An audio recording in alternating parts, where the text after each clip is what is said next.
উপস্থাপনের জন্য বিনীতভাবে অনুরোধ করছি।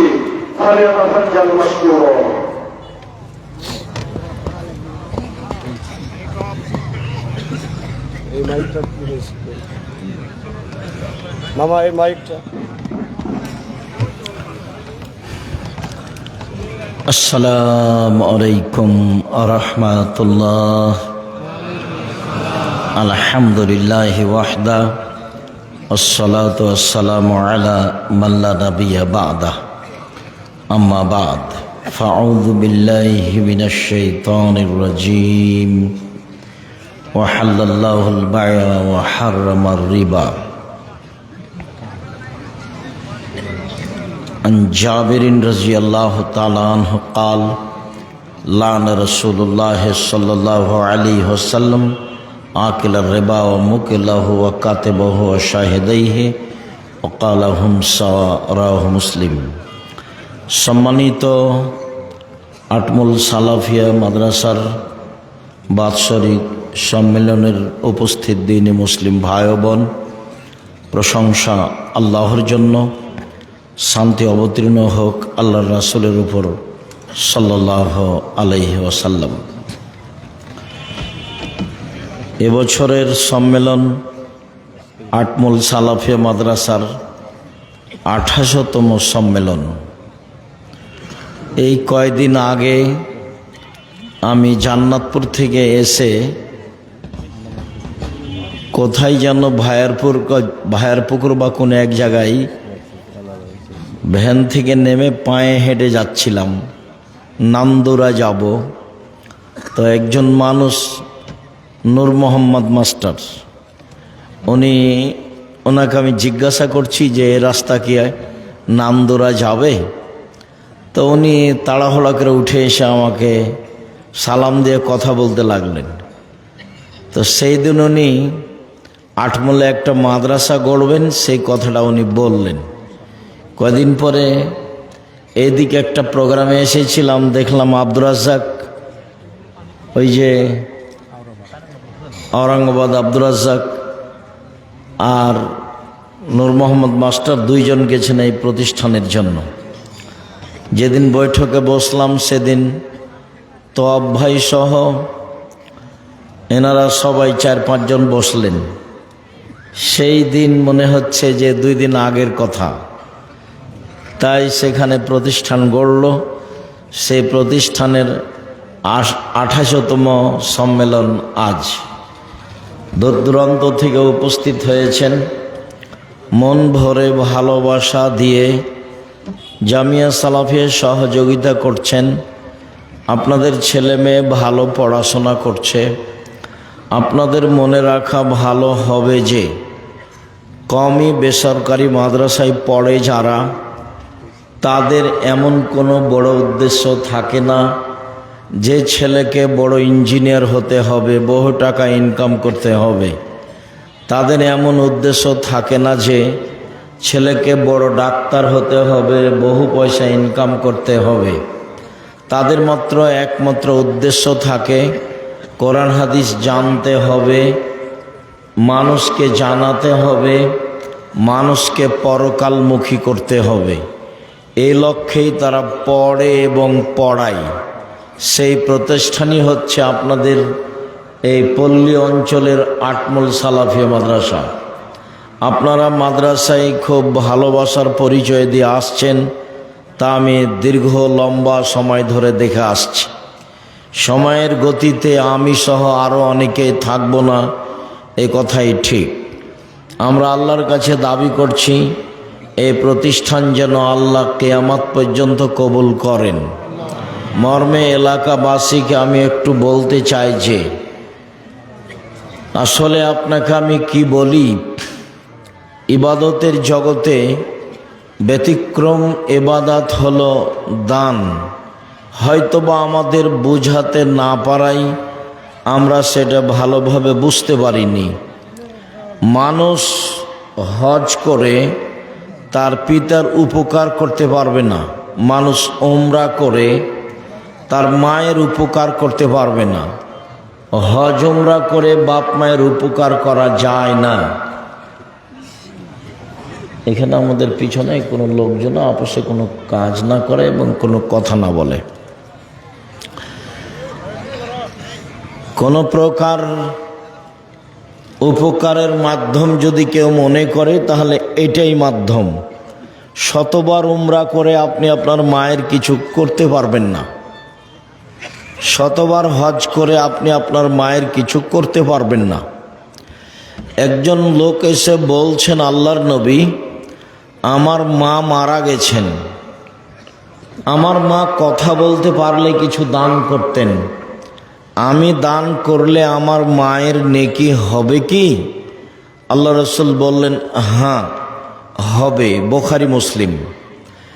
একজন লোক এসে বলছে, আল্লাহর নবী, আমার আব্বা মারা গেছেন, অর্থ সম্পদ রেখে গেছেন, আমাকে কিছু বলে যাননি, আমি আমার আব্বার নামে দান করলে আমার আব্বার পাপ মিটে যাবে কি?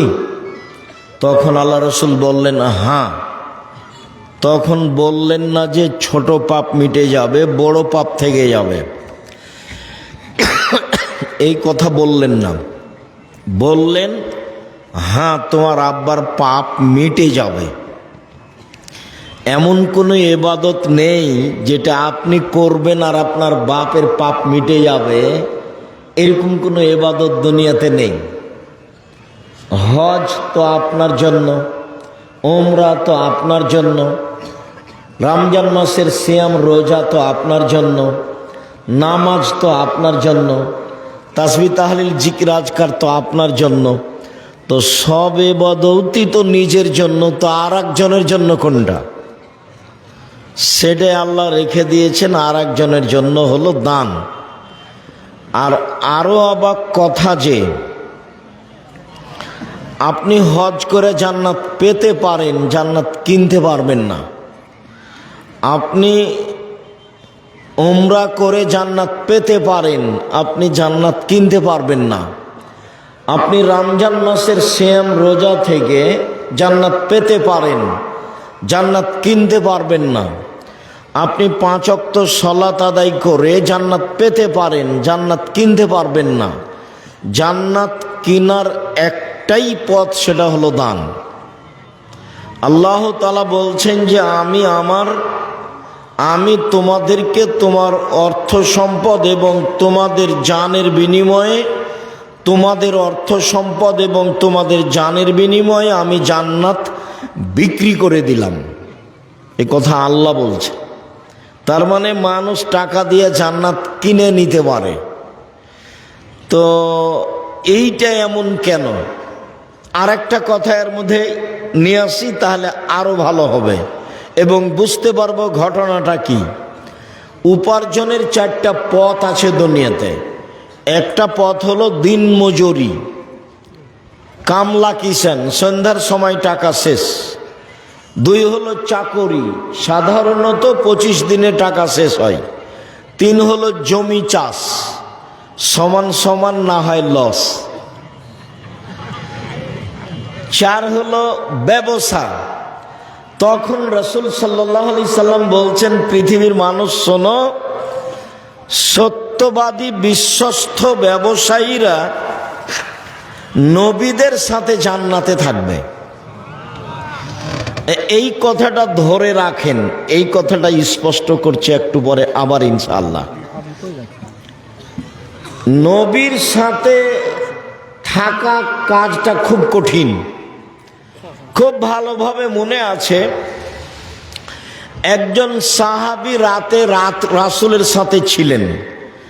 তো সন্ধ্যা রাতের দিকেই অজুর পানি আর মেশক নিয়ে এসে রাসূলের কাছে উপস্থিত। আল্লাহ রসুল, এই নেন অজুর পানি আর মেশক নেন।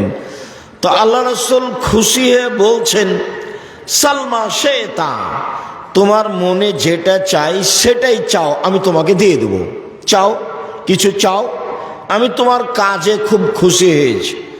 তখন সাহাবী বলছেন, আসআলুকা মুরাফাতাকা ফিল জান্নাত, আমি আপনার সাথে জান্নাতে থাকতে চাই। তখন আল্লাহ রাসূল বলছেন, আওয়া গায়রা জালেক, না না, এটা নয়, এটা নয়, অন্য কিছু চাও। তখন সাহাবী বলছেন যে হোয়া জাকা, ওটাই চাই।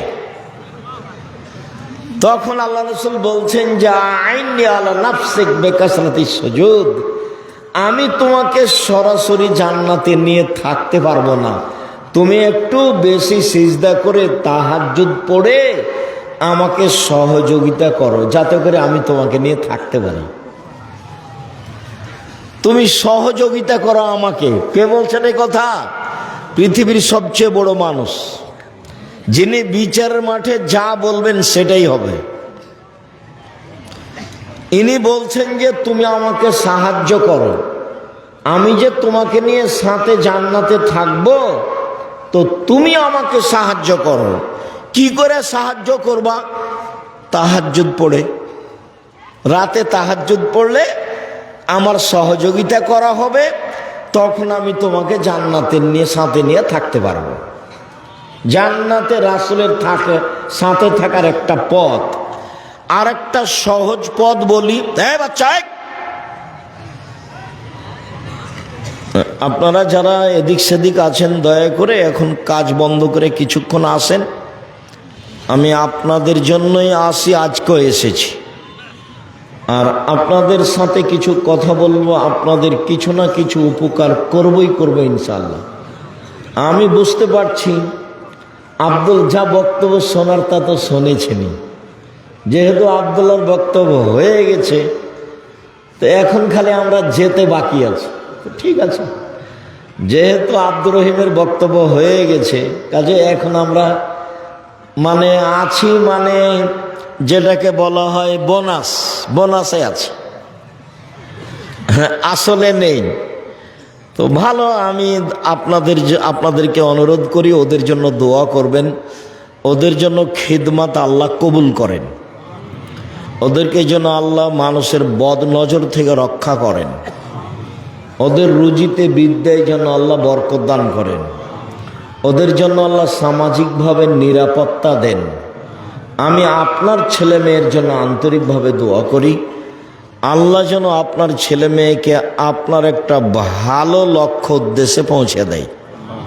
উনি সর্বশক্তিমান, উনি পারেন। ওর নাম আজিজ, পরাক্রমশালী, করলে তার কেউ বিচার করতে পারবে না। উনি যদি কাল ফেরাউনকে ক্ষমা করে দেন, তো কেউ বলতে পারবে না হ্যাঁ ফেরাউনের ক্ষমা হবে, কেমনে ক্ষমা হয় দেখছি, এরকম কথা কেউ বলতে পারবে না। উনি সর্বশক্তিমান। আপনার ছেলে মেয়েকে আল্লাহ আপনার ভালো লক্ষ্য উদ্দেশ্যে পৌঁছে দেয়, এটাও আমি আন্তরিকভাবে আপনার জন্য দোয়া করি। বলছিলাম যে সহজ একটা পথ আছে নবীর সাথে থাকার। একটা তো পথ আলোচনা হয়েছে, আর একটা হলো রাসূল সাল্লাল্লাহু আলাইহি ওয়াসাল্লাম বলছেন কেউ যদি দুইটা মেয়ের লালন পালন করে, দুইটা মেয়ের কেউ যদি লালন পালন করে, তো সেই পিতা নবীর সাথে জান্নাতে এভাবে থাকবে। আঙ্গুল দুটি দেখেন জমা হয়ে আছে, একসাথে থাকবেন। কেউ যদি দুইটা মেয়ের লালন পালন করে। আর একবার বলেছেন কেউ যদি এতিম লালন পালন করে, এতিম, তো নবীর সাথেও থাকতে পাবে জান্নাতে, তবে এরকম একটু ফাঁকা। আর দুইটা মেয়ের যদি লালন পালন হয় তাহলে এরকম। 10টা ছেলে লালন পালন করলে এক নেকি হবে, এ কথা আল্লাহর নবী বলেননি। তবে লালন পালন করবেন কেন? জন্ম দিয়েছেন এই জন্য, ছেলে আপনার, দায়িত্ব আপনার। তাহলে আমরা আপাতত আজকের মতো নবীর সাথে থাকার 1 নাম্বার একটা সুযোগ পেলাম, যে বিশ্বস্ত সত্যবাদী ব্যবসায়ী, সৎ ভালো ব্যবসা। কেন ব্যবসায়ী জান্নাতে যাবে, নবীর সাথে থাকবে, এইটা আমাদের মূল কথা। ইনশাআল্লাহ 2-1 মিনিট পরে আবার ফিরে আসছে। 2, তাহাজ্জুদ পড়লে নবীর সাথে থাকা যাবে, সুযোগ হবে। 3, নবীর সাথে একসাথে, এই ছেলে তোমাদের কাজে বন্ধু, তোমরা দাঁড়িয়ে আছো কেন, বসো, যাও, তোমাদের কাজ শেষ হয়ে গেলো, ওইদিকে গিয়ে বসো।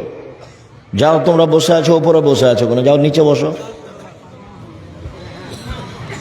যাও ওখানে গিয়ে বসো।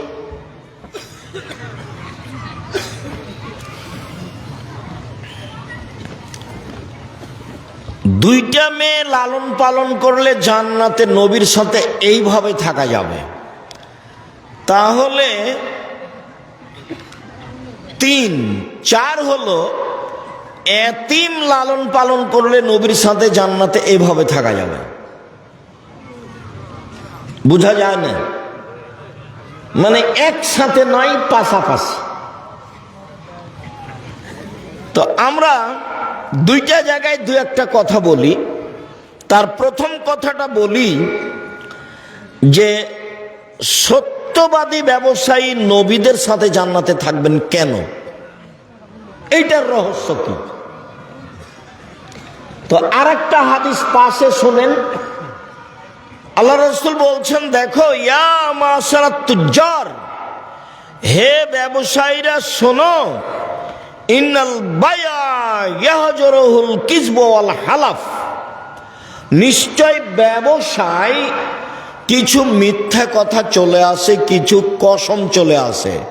ফাসুবহু বিসাদাকা, দান করে ওটা মিটিয়ে দাও। তার মানে ব্যবসার একটা বড় দিক হলো দান। এবার আবার ফিরে যাই, দিন মজুরি, কিষান কামলা, যা রুজি উপার্জন হয় তা সেই দিনই শেষ। যারা চাকরি করে সাধারণ পোস্ত 25 দিনে শেষ হয়, 5 দিন ধার কর্জ করে চলে। আর যারা জমি চাষ তাদের লসে বা সমান সমান। তাহলে এরা কি ফকির মিসকিনকে দান করতে পারবে, সহযোগিতা করতে পারবে? করবে কি? নাই তো। মায়ে বলছে যে বেটা এই মাসে কিছু টাকা দিয়ে পাঠায়ো, বাড়িতে খুব প্রয়োজন। ঠিক আছে আম্মা, ইনশাল্লাহ চেষ্টা করব। তো এই মাসে এসে জিনিসের দাম বেড়ে গেছে, তো আহাল পরিবার নিয়ে ঢাকায় থাকে, মাসই তো যায়নি, এই মাসে আবার 20 দিনে টাকা শেষ হয়ে গেছে। তো মাকে টাকা কেমনে দিবে? বাপ মাকে টাকা দেওয়ার একটাই পথ, অসহায় মানুষকে সহযোগিতা করার একটাই পথ, সেটা হলো ব্যবসা।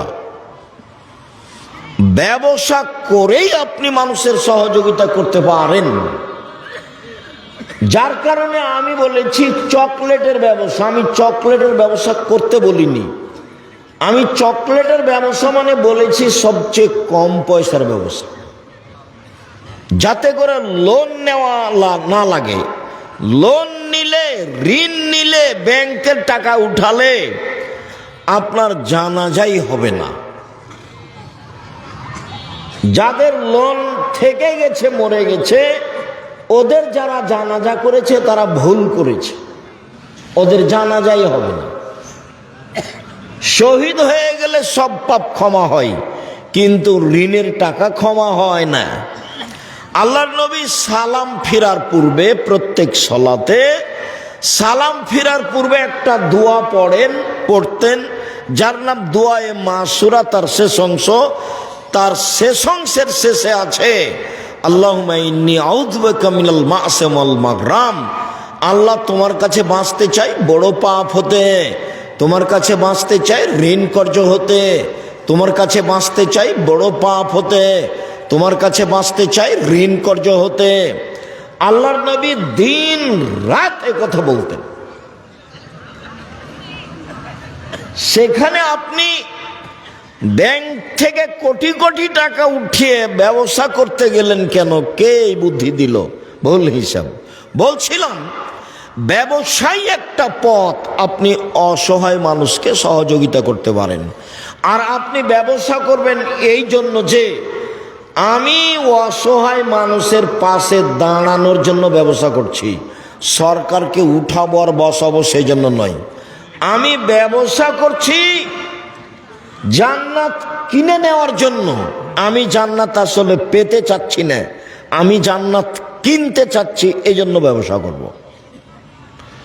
ব্যবসা করলে আমার জান্নাত কেনার পথ সহজ, বাকি উপার্জনের পথ দিয়ে জান্নাত কেনা সহজ নয়। এই জন্য আল্লাহ রাসূল বললেন যে সত্যবাদী ব্যবসায়ীরা কার সাথে থাকবে? নবীদের সাথে থাকবে। তখন আবার বহু বচন, নবীগণের সাথে থাকবেন, শহীদদের সাথে থাকবেন, সিদ্দিক সত্যবাদীদের সাথে থাকবেন। তিনটা শব্দ একসাথে বলেছেন। এক, সত্যবাদী ব্যবসায়ীরা নবীগণের সাথে থাকবেন। দুই, শহীদদের সাথে থাকবেন। তিন, সত্যবাদীদের সাথে থাকবেন, যারা সিদ্দিক তাদের সাথে থাকবেন। ব্যবসা করলেই আপনি অসহায় মানুষের সহযোগিতা করতে পারবেন।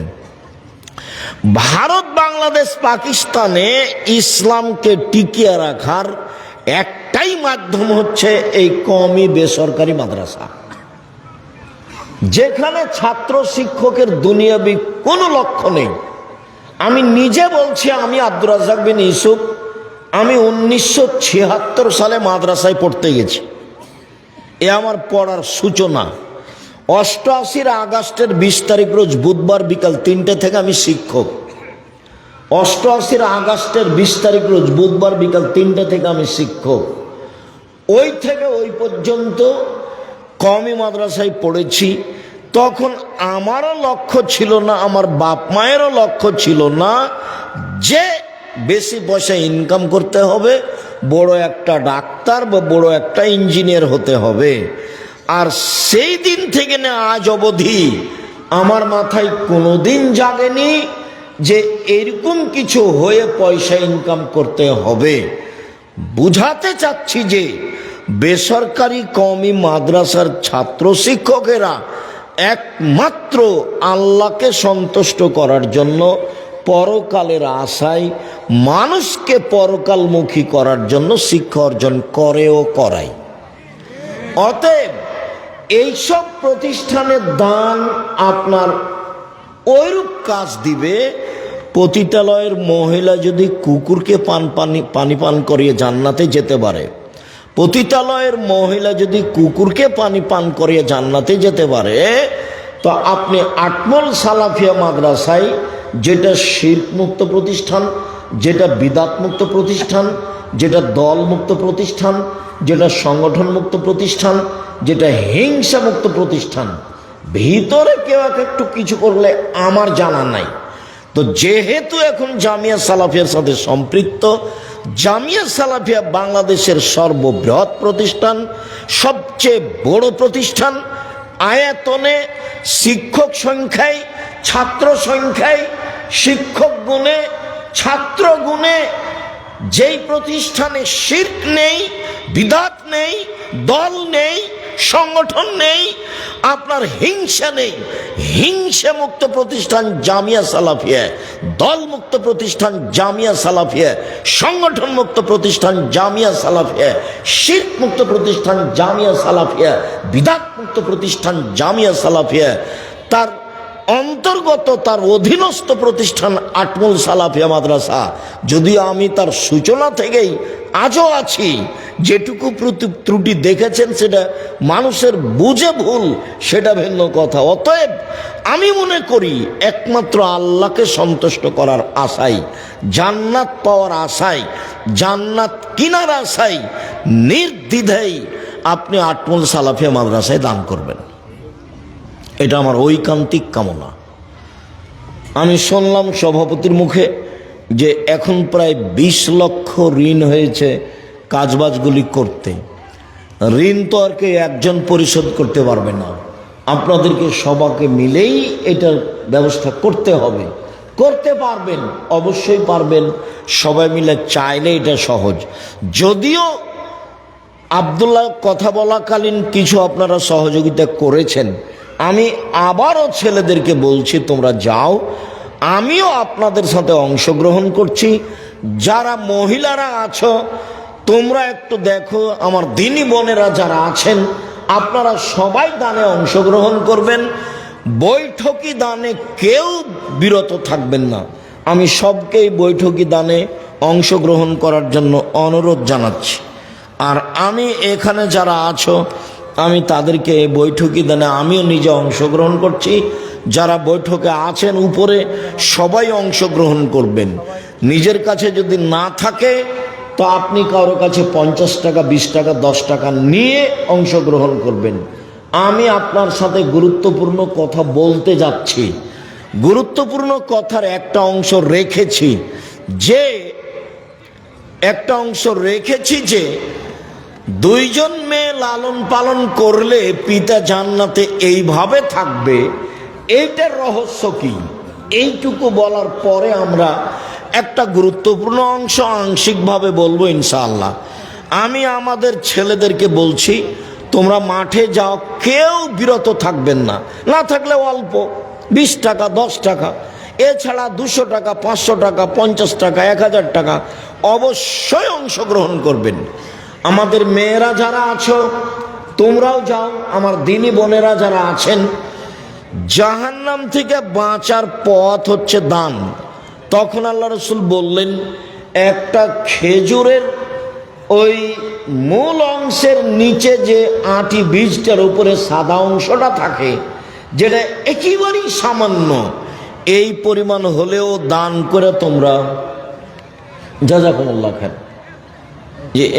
এই বৈঠকে সবাই অংশগ্রহণ করবেন। মানে জি, যদি ভুলে কারোর কাছে পকেটে না থাকে এরকম হয় তো আশেপাশে কারোর কাছে নিয়ে অংশগ্রহণ করবেন। আর যেটুকু দান করব সেটুকু পূর্ণ হবে, যেটুকু দান করব না সেটুকু ক্ষতি হয়ে যাবে। ও হবেই, আমি বুঝতে পারি আর না পারি, ক্ষতি হবেই। রাসূল সাল্লাল্লাহু আলাইহি সাল্লাম বলেছেন ক্ষতি হবে, অতএব ক্ষতি হবে। এই ছেলে, তোমরা বসো।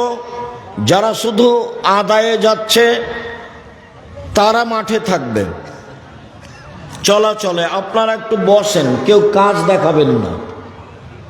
সম্মানিত দিনী ভাই বোন, একটু আমার দিকে লক্ষ্য করেন তো। আল্লাহর নবী বললেন যে 2টা মেয়েকে লালন পালন করলে পিতা জান্নাতে এভাবে থাকবেন। তো কথা তো অনেক বড়, মানে নবীর সাথে থাকার ব্যাপারে 2টা মেয়ের লালন পালনের যত সুবিধা, এত সুবিধা ব্যবসাতেও নয়, এত সুবিধা এতিম পালনেও নয়, এত সুবিধা তাহাজ্জুদ পড়লেও নয়। কেন? তাহাজ্জুদ পড়লে একসাথে থাকা যাবে, ব্যবসা করলে একসাথে থাকা যাবে, সত্যবাদী ব্যবসায়ী। আবার এতিম লালন পালন করলে একসাথে থাকা যাবে। তো পাশাপাশি একেবারে জমা লেগে পাশাপাশি এইভাবে থাকার সুযোগ হবে কি? এইভাবে নয়, এইভাবে শুধু মেয়ে লালন পালন করলে। তো কিভাবে মেয়ে লালন পালন করলে এটা হবে, এইটা আমরা 1 মিনিট বলি এখানে, যাতে করে আমাদের কাছে স্পষ্ট হয়ে যায়। 1,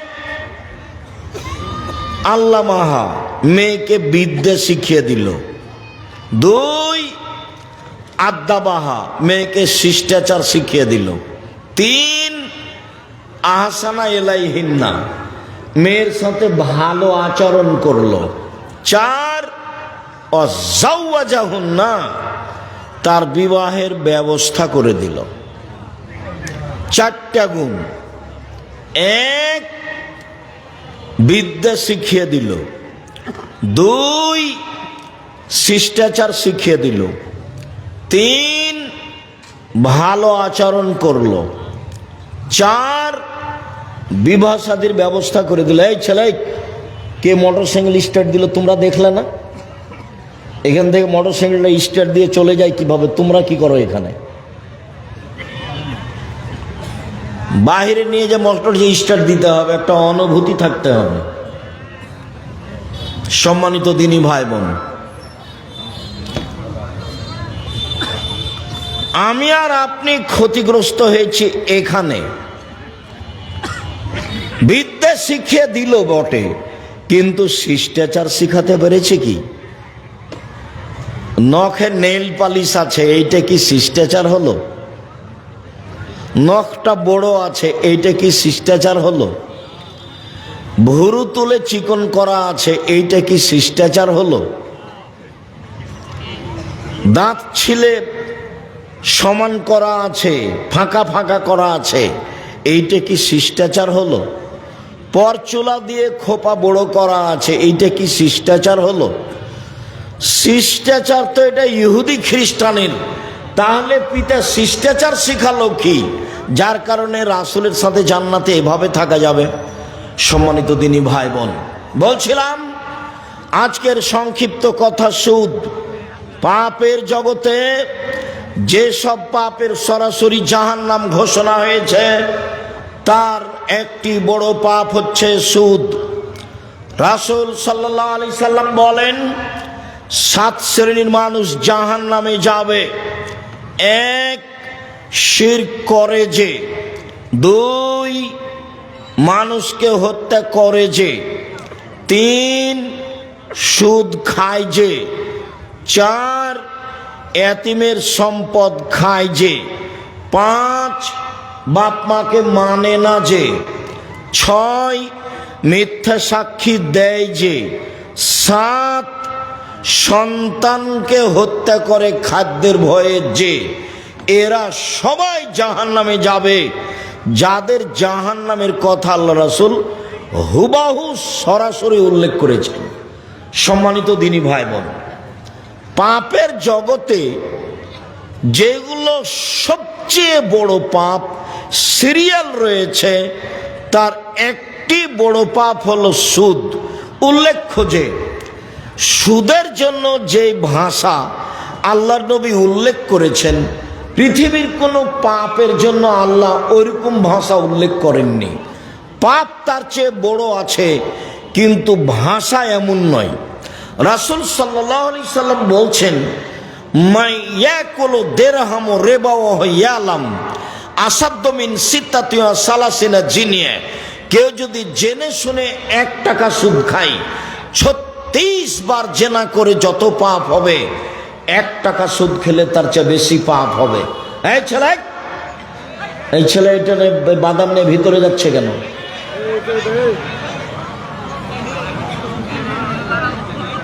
এই অভ্যাস তো খারাপ। কিছুক্ষণ অপেক্ষা করেন।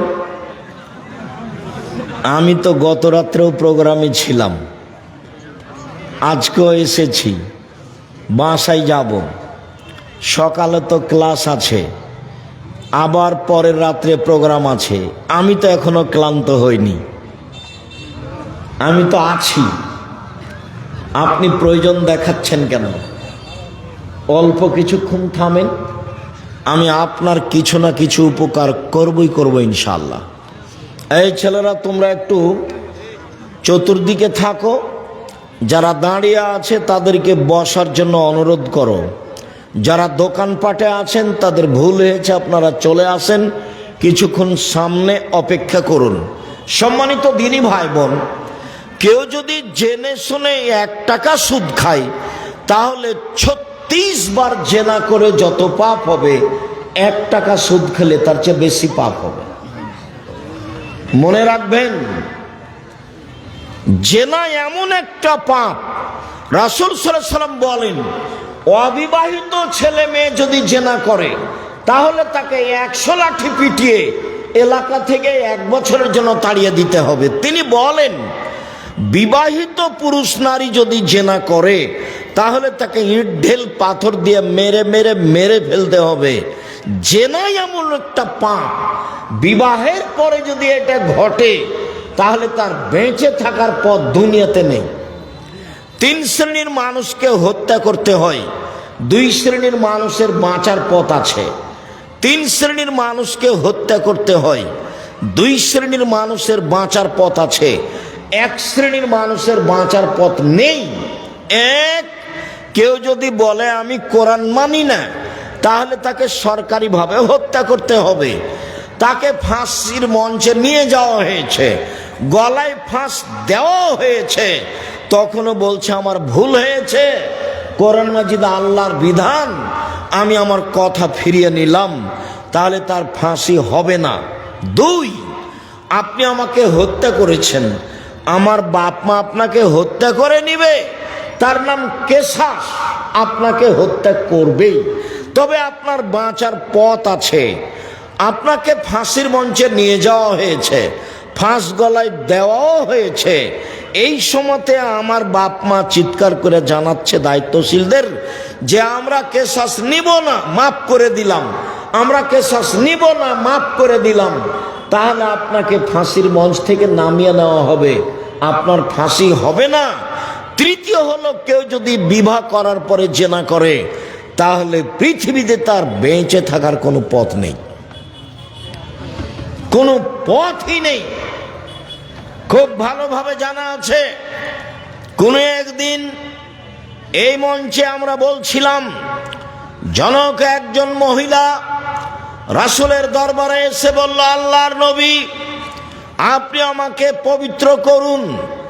আল্লাহর নবী বললেন, তুমি বাড়ি ফিরে যাও, তওবা করো, তোমার পাপ ক্ষমা হয়ে যাবে। মহিলাটি বলল, আতুরাদ্দাদুনি কামা রাদাদ্দা মাইজ ইবনে মালিক, আপনি যেভাবে মাইজ ইবনে মালিকের বিচার না করে ফিরিয়ে দিয়েছিলেন সেইভাবে কি আমাকে ফিরিয়ে দিতে চাচ্ছেন?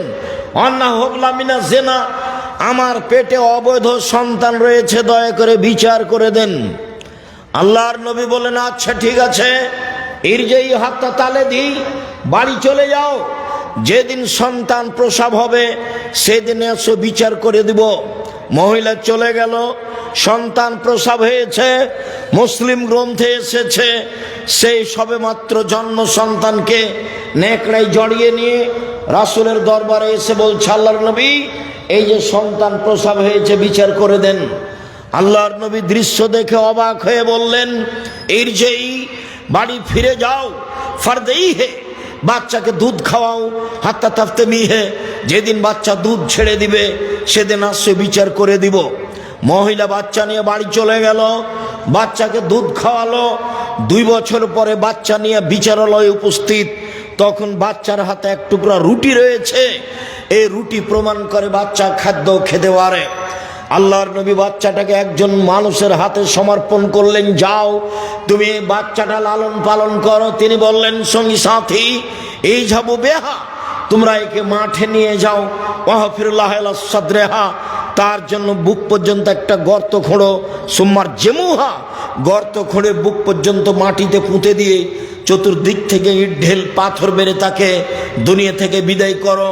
সাহাবীগণ বলেন, আমরা তাকে মাঠে নিয়ে গেলাম, গর্ত খুঁড়ে বুক পর্যন্ত মাটিতে পুঁতে দিলাম, চতুর্দিক থেকে ইট ঢেল পাথর মারতে লাগলাম।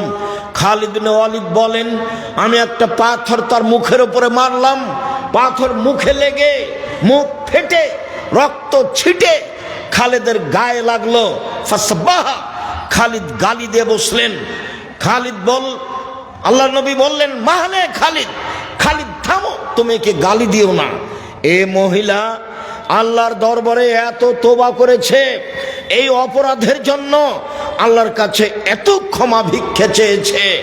বড় থেকে বড় পাপী যদি এরকম ক্ষমা চাই তাহলে তার পাপ ক্ষমা হয়ে যাবে। খালিদ, খালিদ শোনো, মদিনার যত মানুষ রয়েছে সবাকেই যদি এই মহিলার তওবা ভাগ করে দেওয়া হয় সবার পাপ ক্ষমা হয়ে যাবে। এই মহিলা আল্লাহর দরবারে এরকম তওবা করেছে, ওকে গালি দিও না খালিদ। ইট ঢেল পাথর দিয়ে তাকে হত্যা করা হলো। আল্লাহর নবী তার জানাজা করলেন, কাফন দাফন করলেন। তিনি ঘোষণা দিলেন তার তওবা কবুল হয়েছে, তার পাপ ক্ষমা হয়ে গেছে। তিনি জানাজা করলেন মানে তার পাপ ক্ষমা হয়ে গেছে। তিনি কাফন দাফন করলেন মানে তার পাপ ক্ষমা হয়ে গেছে। পৃথিবীর সবচেয়ে বড় মানুষ এই কথাটা বলতে পারলেন না, ঠিক আছে যাও, তোমার পাপ ক্ষমা হয়ে গেছে, তোমার বিচার হবে না, এই কথা তিনি বলতে পারলেন না। মুহাম্মদ সাল্লাল্লাহু আলাইহি সাল্লাম শরীয়তের কাছে নিজেই জিম্মি, মানে বলতে চেয়েছে আপনাকে বিবাহ করার পরে কেউ যদি জেনায় লিপ্ত হয় তাহলে তার পৃথিবীতে বেঁচে থাকার কোনো সুযোগ নেই। শুনুন, সুদের পাপকে আল্লাহ রাসূল বলছেন, কেউ যদি জেনে শুনে 1 টাকা সুদ খায় 36 বার জেনা করে যত পাপ হবে, 1 টাকা সুদ খেলে তার চেয়ে বেশি পাপ হবে। এবার আপনি বোঝেন সুদের পাপ কি জিনিস। পৃথিবীতে পাপ আছে শিরক করা, ভাষা এরকম নয়। পৃথিবীতে পাপ আছে মহাপাপ, বাপ মায়ের অবাধ্য চলা, ভাষা এমন নয়। পৃথিবীতে মহাপাপ রয়েছে মিথ্যা সাক্ষী দেওয়া। বগুড়া জেলে বহু মানুষ আছে 20 বছর থেকে 30 বছর থেকে ও নিজেই জানে না আমি কেন জেলে। জজ জানে না ঘটনা কি, উকিল জানে না ঘটনা কি, সাক্ষী জানে না ঘটনা কি। যে টাকা দিয়ে সাক্ষী তৈরি করেছে শুধুমাত্র সেই জানে। সাক্ষী জজের সামনে বলছে আমি তাকে 2 চোখে মারতে দেখেছি, যার কথা বলছে সে সেদিন বগুড়াতেই ছিল না। 20-30 বছর থেকে জেলে আছো, নিজেই জানে না কেন জেলে। শুনুন, মিথ্যা সাক্ষী মহাপাপ। এরপরেও ভাষা এমন নয়। সম্মানিত দিনী ভাই বোন, মানুষকে হত্যা করা মহাপাপ, এরপরেও ভাষা এমন নয়। সুদ খাওয়া এক অবাক পাপ, যে তার ভাষা হলো কেউ যদি 1 টাকা সুদ খায় 36 বার জেনা করে যত পাপ হবে, 1 টাকা সুদ খেলে তার চেয়ে বেশি পাপ হবে। কি দিয়ে বুঝায় আপনাকে আমি সুদ কি জিনিস? আবু হুরায়রা রাদিয়াল্লাহু তাআলা আনহু বলেন, রাসূল সাল্লাল্লাহু আলাইহি ওয়াসাল্লাম বলেছেন, আল্লাহর নবী বলেন, আর রিবা সাবুনা জুজান, সুদের পাপের 70টি ভাগ রয়েছে, ছোট থেকে বড়, বড় থেকে ছোট। সুদের পাপের 70টি ভাগ রয়েছে, ছোট থেকে বড়, বড় থেকে ছোট। এর সবচেয়ে ছোট ভাগ হলো মার সাথে জেনা করলে যেমন পাপ হয়। নেন, এবার আপনার স্ত্রী তো কিস্তিতে টাকা তুলেছে, ভিক্ষা করে খাবেন। এখানে এসেছেন কেন? আমি ভিক্ষা করে খেতে বলিনি, এটা হলো নিন্দে।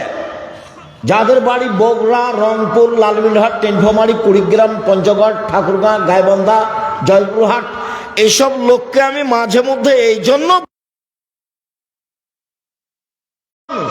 যারা বোনকে জমি দেয় না, যারা যৌতুক নেয়, যারা জুলুমবাজ, যারা দলীয় দাপটে মানুষকে মারে, যারা মানুষকে জেল হাজতে দেয়, যারা মানুষকে অপমান করে, যারা ক্ষমতা দেখায়, সমাজে যারা দাপট দেখায়, এরা হচ্ছে এই কুকুর শ্রীরের চেয়ে খারাপ, এই পশু প্রাণীর চেয়ে খারাপ। আমি এই ভাষা বলিনি, আমি বলেছি ইতর শ্রেণীর মানুষ সমাজের দায়িত্ব পালন করবে, ইতর শ্রেণীর মানুষ, আমি এই ভাষা বলেছি। আর হাদিসের ভাষা হলো লোকা ইবনে লোকা, অধমের সন্তান অধম। আর বগুড়া, জয়পুরহাটে এই ভাষা হলো যেদিন সমাজের দায়িত্ব পালন করবে বেন্নার বাচ্চা বেন্না। আর চাঁপাইনবাবগঞ্জ, রাজশাহীতে এই ভাষা হলো যেদিন সমাজের দায়িত্ব পালন করবে ছোট লোকের বাচ্চা ছোট লোক। আর যদি ঢাকায় যান তাহলে সে ভাষা আমি নকল করতে পারি না। সারা দেশের যেই পল্লী অঞ্চলে গিয়ে সবচেয়ে নিম্ন ভাষা যেটা ব্যবহার করে, সেই ভাষা আল্লাহ রাসূল ব্যবহার করেছেন, সেটা হলো লোকা ইবনে লোকা, যার বাংলা হচ্ছে অধমের সন্তান অধম, ইতর শ্রেণীর মানুষ, ইতরের সন্তান ইতর। যেদিন সমাজের দায়িত্ব পালন করবে সেদিন কিয়ামত হবে। সেদিন মানুষ মানুষের প্রতি জুলুম করবে, অত্যাচার করবে, রাহাজানি করবে, অন্যায় করবে, অবিচার করবে, সমাজকে কলুষিত করবে। সম্মানিত দিনী ভাই বোন, বলছিলাম চলেন এবার মূল কথাই ফিরে যায়। মহান আল্লাহ বলেন, পৃথিবীর মানুষ শুনে রেখো, ইয়ামহাকাল্লাহু রিবা ইউরবিস সাদাকাত, সুদ মানুষের টাকাকে কমিয়ে দেয়, দান মানুষের টাকাকে বেশি করে দেয়। সুদ মানুষের টাকাকে কমিয়ে দেয়, এভাবে আল্লাহ বলেন। আর আল্লাহর নবী বলেন, ইন্নার রিবা ওয়াইন কাসরা ফাইন্না আকিবাতুহু তাসিরু ইলা কাল্লিন, যদিও সুদ বাহ্যিকভাবে টাকা বেশি মনে হচ্ছে, এর পরিণতি হলো নিঃস্ব। শুনুন, আল্লাহ বলছেন সুদ খেলে টাকা কমে যাবে, নবী বলছেন সুদ খেলেও নিঃস্ব হবে। আমি বলছি দুইটার সমন্বয়ে, সুদ খেলে তাকে ভিক্ষা করে খেতে হবে। বাড়ি গাড়িও থাকবে না। দেখবেন আপনাদের গ্রাম থেকে কত যারা কিস্তিতে টাকা উঠাতো, তাদের বাড়িও নেই। সুদ খেলে টাকা কমবে কিভাবে? সুদ খেলে কিছু লোকের কাছে টাকা চলে যাবে, বাকি লোক নিঃস্ব হয়ে যাবে। পৃথিবীতে যখন সুদ চালু হবে, পৃথিবীর কয়েকটা বড় দেশে টাকা চলে যাবে, বাকি দেশগুলি দেউলিয়া হয়ে যাবে। কেন হবে? যেই ভাষাটা আমি বলছি সেটা আমি শুনেছিলাম আব্দুল্লাহর বক্তব্যে। এর আগে আমি ওইভাবে জিনিসটা স্পষ্ট হতে পারিনি। শুনুন, আপনাকে আমি দেখাচ্ছি কেন মানুষ নিঃস্ব হবে, হওয়ার কারণ কি, কেন মানুষের টাকা কমে যাবে, কেন আল্লাহ এভাবে বললেন, কেন নবী এভাবে বললেন। শোনেন, মুদ্রার জন্ম হয়েছে বিনিময়ে ব্যবহার হওয়ার জন্য। বিনিময়ে, টাকার জন্ম বিনিময়ে ব্যবহারের জন্য। বিনিময় কি? আমি একটা বোতল নিয়েছি পানির, 10 টাকা দিয়েছি বিনিময়ে। এই যে তার জন্ম হয়েছে বিনিময়ে ব্যবহারের জন্য। আমি 10 কেজি চাউল কিনেছি, বিনিময়ে ডলার দিয়েছি। এই যে ডলারের জন্ম হয়েছে বিনিময়ে ব্যবহারের জন্য। আমি 1 কাপ চা নিয়েছি, আমি বিনিময়ে দিয়েছি রিয়াল, টাকা। এই যে মুদ্রা বিনিময়ে ব্যবহারের জন্য জন্ম হয়েছে। যখন বিনিময়ে ব্যবহার না করে টাকা দিয়ে টাকা নিবে, তখন টাকার উপরে জুলুম করা হবে। ডলার দিয়ে ডলার বেশি নিবে, তখন তার উপরে জুলুম করা হবে। যখন তার উপরে জুলুম করা হবে, তখন সে আর মানুষের কাছে থাকতে পারবে না, অপমান হয়ে চলে যাবে। আমার বাম দিকে যিনি বসে আছেন, তাকে সম্মানী মানুষ মনে করে এখানে বসানো হয়েছে। এখন নিয়ে এসে যদি সামনে মাটির নিচে বসানো হয়, তাহলে তো উনি মনে করবেন যে আমাকে অপমান করা হলো। তাহলে তো উনি তাড়াহুড়া করে এখান থেকে যাওয়ার চেষ্টা করবেন। কেন? উনি বুঝবেন যে আমাকে সম্মান করা হয়নি। আপনাকে যদি নিয়ে এসে এক অন্য জায়গাতে বসানো হয়, যে এখানে দুর্গন্ধ, তখন আপনি মনে করবেন যে আমাকে অপমান করা হয়েছে। তখন কি আপনি থাকতে পারবেন? তখন আপনি চলে যাবেন। টাকা যখন বুঝতে পারবে যে আমাকে অপমান করা হচ্ছে, তখন টাকা সেখানে থাকবে না।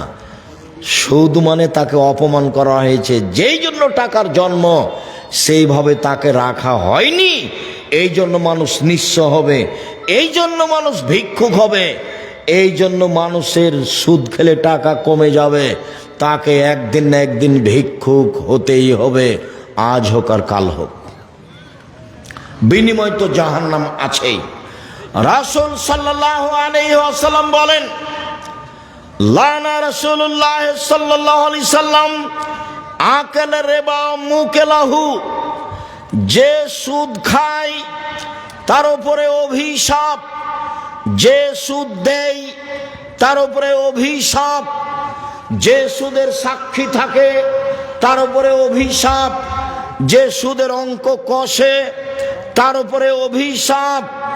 এরপরে বললেন আল্লাহ নবী, যে পরচুলা ব্যবহার করে তার উপরে অভিশাপ, যে গায়ে উল্কি করে তার উপরে অভিশাপ, যে আপনার ভুরু তুলে চিকন করে তার উপরে অভিশাপ, যে আপনার দাঁত ছিলে চিকন করে তার উপরে অভিশাপ, যে জুতা স্যান্ডেল উঁচু পায়ে দিয়ে নিচেকে লম্বা মেয়ে দেখায় তার উপরে অভিশাপ, যে ব্রেসিয়ার ব্যবহার করে নিজেকে কম বয়সের দেখায় তার উপরে অভিশাপ।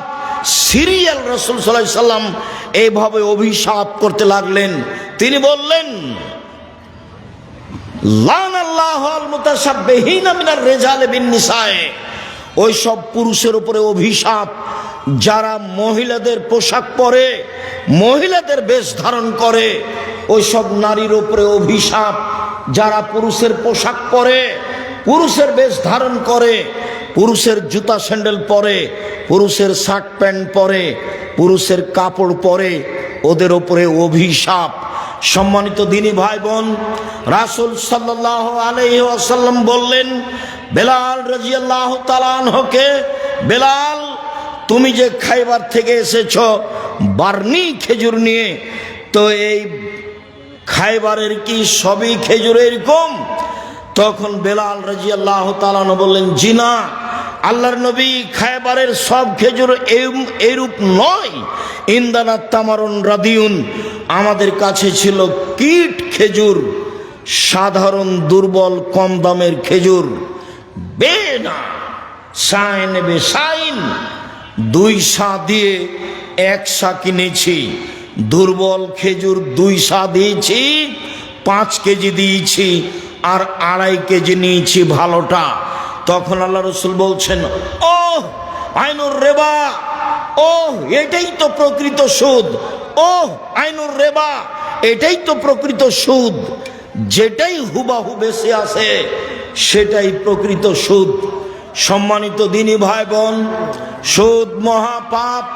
রাসূল সাল্লাল্লাহু আলাইহি সাল্লাম বলেন, লা ইয়াদখুলুল জান্নাতা লাহাবুন নাবাতা মিনাস সহতে, অবৈধভাবে যাদের শরীর বাড়ে তারা জাহান্নামে যাবে। কুল্লু লাহামিন নাবাতা মিনাস সহতে কানাতিন নার আওলা বিহি, যেই ছেলে মেয়ের শরীর, ব্যক্তির শরীর সুদের টাকায় বাড়ে, ওর জন্য জাহান্নাম যথেষ্ট। আবু সাঈদ খুদরি রাদিয়াল্লাহু তাআলা আনহু বলেন, রাসূল সাল্লাল্লাহু আলাইহি সাল্লাম বলেছেন, লা ইয়াদখুলুল জান্নাতা জাসাদুন গুযিয়া বিল হারাম, ওই শরীর জান্নাতে যাবে না যেই শরীর হারাম উপায়ে বাড়ে। আর হারামের যত পথ রয়েছে, হারামের যত পথ পন্থা রয়েছে উপার্জনের, সবচেয়ে ন্যাক্কারজনক, নোংরা, ঘৃণিত পথ হচ্ছে সুদ। সুদ দিয়ে টাকার উপরে জুলুম করা হয়। সুদ খেলে মানুষ ভিক্ষুক হয়, সুদ খেলে মানুষ নিঃস্ব হয়, সুদ খেলে সমাজের টাকা 2-1 জনের কাছে চলে যায়, সমাজ নিঃস্ব হয়ে যায়। মানুষকে ভিক্ষুক বানানোর সবচেয়ে বড় মাধ্যম হলো সুদ। সম্মানিত দিনী ভাই বোন, যার কারণে রাসূল সাল্লাল্লাহু আলাইহি সাল্লাম বলেন, পৃথিবীর মানুষ শুনে রেখো, খাওলা রাদিয়াল্লাহু তাআলা আনহা বলেন, ইন্না হাযাল মাল হুলওয়াতুন খাজিরা, এই সম্পদ হচ্ছে মিঠা বস্তু, যে তাকে বৈধভাবে খায় তার জন্য বরকতের বিষয়, যে তাকে বৈধভাবে উপার্জন করে না তার জন্য জাহান্নাম রয়েছে। সুদের ফলাফল জাহান্নাম। আল্লাহর নবী বললেন, পৃথিবীর মানুষ শোনো, তোমরা নিঃস্ব গরিব হয়ে যাবা, এই ভয় আমি করি না, আমি মুহাম্মদ সাল্লাল্লাহু আলাইহি সাল্লাম ভয় করি। তোমরা পয়সা উপার্জনের প্রতিযোগিতায় নেমে যাবা, যেমন ভাবে পূর্বের লোক নেমেছিল, চিন্তা ভাবনা ছাড়াই অপ্রয়োজনীয় ভাবে, অবৈধভাবে পয়সা উপার্জন করবে। তোমাদেরকে পয়সা ধ্বংস করে দিবে, যেমন ভাবে পূর্বের মানুষকে ধ্বংস করেছে। একবার আল্লাহ রাসূল বলছেন, বসাতাত আলাইকুমুদ দুনিয়া কামা বসাতাত মান কানা কাবলাকুম, পৃথিবী তোমাদেরকে এইভাবে তুলে ধরা হবে। দেখো টাকার টাকা, কত কলা কৌশল, কত নিয়ম, কত ইন্স্যুরেন্স, কত পথ পন্থা টাকা উপার্জন